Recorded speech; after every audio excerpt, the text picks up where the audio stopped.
And Nebraska Community Blood Bank is Jefferson Community Health Center's blood provider, and we'll talk a little bit more about that as we go on. But it is also National Blood Donor Month in January, so we're very pleased to have our Health Today topic focus on blood donation, and I'm going to turn it over to Kelly. Thank you very much. All right. I always like to start with this question: is anybody in the room already a blood donor? Congratulations, you get the first prize. Woo! Woohoo! All right. I think I'm an 8-gallon already. Are you really? Yeah. Okay. All right.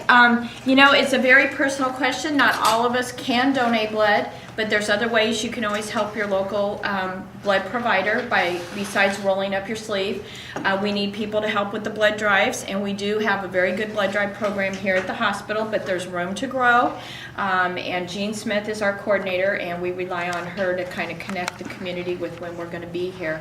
A lot of that blood does come back here. You guys may not think you provide a lot of blood transfusions here in the hospital, and Judy, maybe you can comment on that specifically.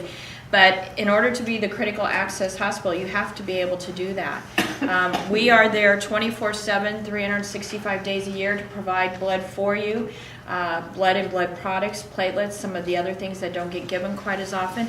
We also provide the backup transfusion services if you have medical technology lab staff out of the office. So our doctors, we have local medical directorship from Dr. Stephen Dunder, who is an oncologist, hematologist out of Lincoln. And then we have additional medical consultant services, Dr. Jed Gorlin. And he's internationally known. So your doctors have a lot of resources here. The nursing staff has a lot of resources here. Turn over your papers, and we're going to start with kind of a fun, interactive thing. And you don't have to fill it in. And if you would just like to, we could go through it together. But I find in a mixed group, since we only have one blood donor with us, a lot of this may be new information to you. How many units of blood do you think are transfused in the last year in the continental United States? There's a lot of numbers there. Shout it out. You don't have to fill it in. A is absolutely the correct answer. 14 million units of blood were transfused in the United States last year.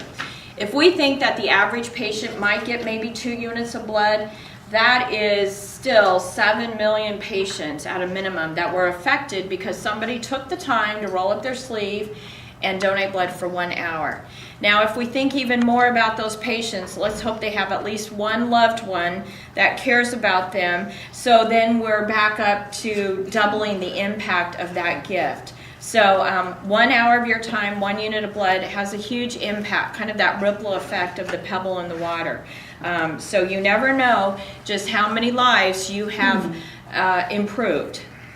The second one says, and I kind of told you that one. The total amount of time it takes to donate blood is about an hour.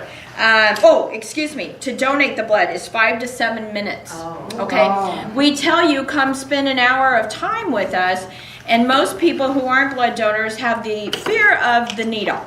And I'm with you. I don't look at it when it goes in, but I do know that it's only 5 to 7 minutes of the entire donation process. So it's a very short amount of time to give that gift of life that can't be made in a laboratory. It can't be bought in a bottle. It only comes from a person like me going to a person like you. What is the max time? Because at times I'm a very slow pumper out. 10 minutes. 10 minutes. 10 minutes. And that's all regulated by the FDA. When you donate a unit of blood, you've got the tubing coming out of your arm, and then the blood bag rocks. Yep. And that's because in the blood bag are nutrients for the red cells to stay alive, and anticoagulants so that the blood is transfusible. So there are ratios of how much blood we have to have in the bag so that we don't dilute the blood with too much of the anticoagulant and nutrient stuff. So yeah, but within 10 minutes. And many times if your flow is not good enough, to fill that bag within 10 minutes, you're done. Yeah, very good. The number of patients receiving a blood transfusion, this kind of dovetails back to that, and 4,500,000. So these numbers, and I'll talk a little bit more about our membership in America's Blood Centers. This is the database where we've gotten these numbers. So Okay, now here's one that you might not know. The number of volunteer blood donors that donate blood with the Nebraska Community Blood Bank. And this would be everybody in Lincoln and southeast Nebraska. 49. It's G, 16,500. So when you stop and, yeah, it isn't that many. I agree with you, Jeanette. Very good comment. That's a big burden on a lot of people, you know, you know, it's people coming back more than once a year. If every blood donor came in 4 times a year, we would probably never have a shortage. We are still trying to recuperate from the holidays. A lot of people look forward to the holidays. In the blood banking industry, we go home and don't sleep at night because we lose days being closed for donation hours. And then with increased travel during the holidays, we see increased accidents and use of blood, especially, you know, like fire. And we do support a regional burn center. We have a level 2 trauma center. And so the need never knows a holiday. But yeah, it's a big burden on a small number of people. Okay, this is a timing question. How often is blood given in the United States? How frequently? Like, you mean a donor? No, just like once an hour. Like every 5 seconds. It's every 2 Jane. seconds. Every 2 seconds. Judy, a bag of blood goes in a patient in about how many hours? 2 hours. Maximum of 4 hours. Okay, again, the FDA has set the proper ratios for that. So that's a lot of nurses and medical staff hanging blood bag. That's a lot of people in our laboratories doing types and cross matches to make sure the blood is safe. This one is a little personal to the Nebraska Community Blood Bank. How many hospitals do we serve? So it's going to be one of the smaller numbers. It's 10. It's 10. The communities outside of Lincoln that we serve include Fairbury, Seward, Osceola, Friend, and Henderson. And then Bryan, LGH Health System, St. Elizabeth's, we do, and like for Madonna and the dialysis centers, we are not only their blood provider, but we're also their transfusion services. You guys have trained staff here to do that. So that's the answer for that one. Okay, going back to the year that the Nebraska Community Blood Bank was founded. 1968. And it's kind of an interesting story why the Community Blood Center was founded. Back at that time, there were some forward-thinking physicians that wanted to start a heart program in Lincoln. Well, we all know what that looks like 45 years later. We are known for that. But in order to have a heart program back in 1968, they needed a reliable blood supply. And prior to that formation of our blood bank, each hospital had their own little recipe box with the donors.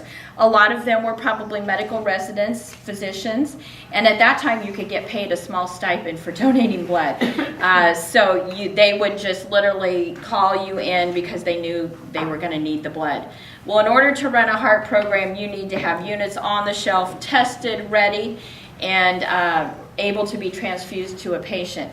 Now, I don't want to give an answer away to a later question, but at that time, the only test that was done on blood was for syphilis and then the ABO blood type. So you're going to see how transfusion medicine has changed. I can remember in the first hospital where I worked, it was before the blood banks, and they had, this will give away my age, but we had a list of volunteers from the community because it was a smaller community, you know.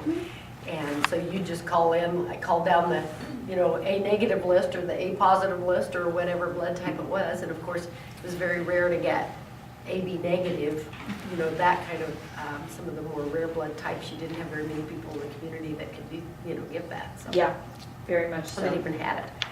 Very much so. Were you going to say something? No.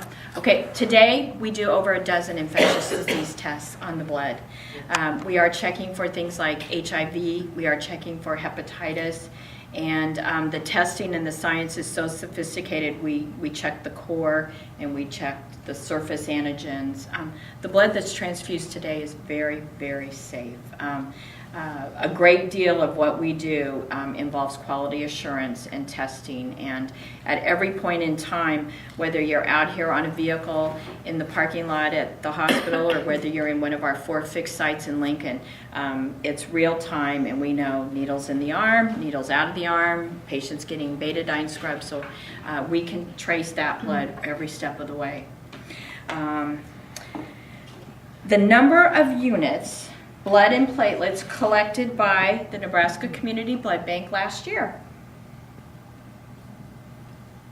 49,000. You are good, 49,000. That puts us at what's technically called a small size blood center, but you know, that's fine. We do a great job with the needs of the area that we serve.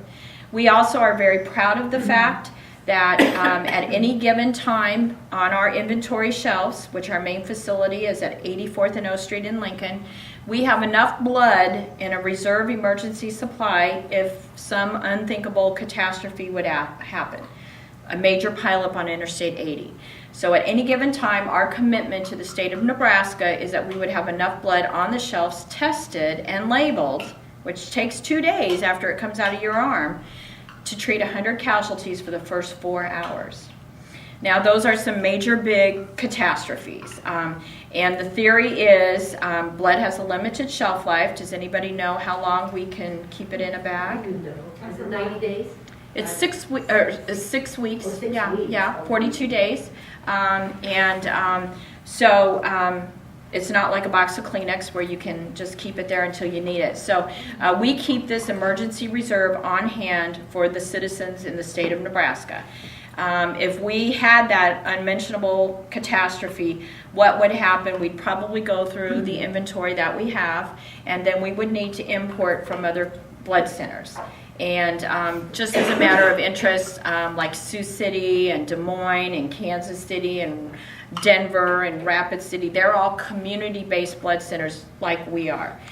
We're a member held together by America's Blood Centers, and then about half of the blood are collected by community-based blood centers. The other half is collected by the American Red Cross. And they were chartered by Congress to fill in the areas where the community-based blood centers were not.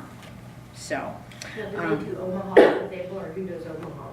the Red Cross does a lot of Omaha. The blood centers out of Des Moines does some of Omaha. It's not uncommon for blood to come from Lincoln to Omaha. Either way, on the interstate, every question is answered by what's best for the patient. So if we've got a unit of blood with some rare antigens and they call us up and they need it, they send it to us, and vice versa. If we had a major fire, for instance, in Lincoln, we could very well have a chance of going through the platelet inventory. Platelets only are alive for 5 days. So it takes us 2 days to label it, so you have very little time to use those. If we had, 50 people coming into the burn unit and every one of them needed platelets, we would probably go first to our neighbors in Omaha and ask for some help. So that's very common. What's best? Well, it sounds like that it doesn't matter if it's a Red Cross center or whatever, you guys work together. We definitely work together.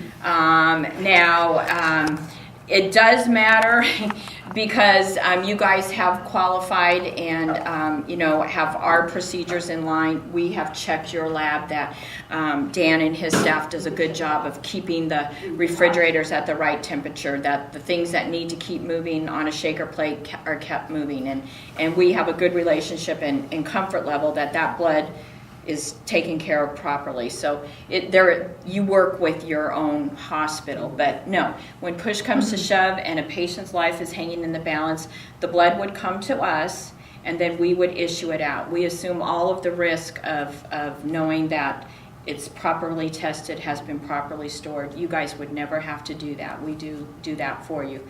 Your business is to take care of whoever's at your doorstep. So. Yeah.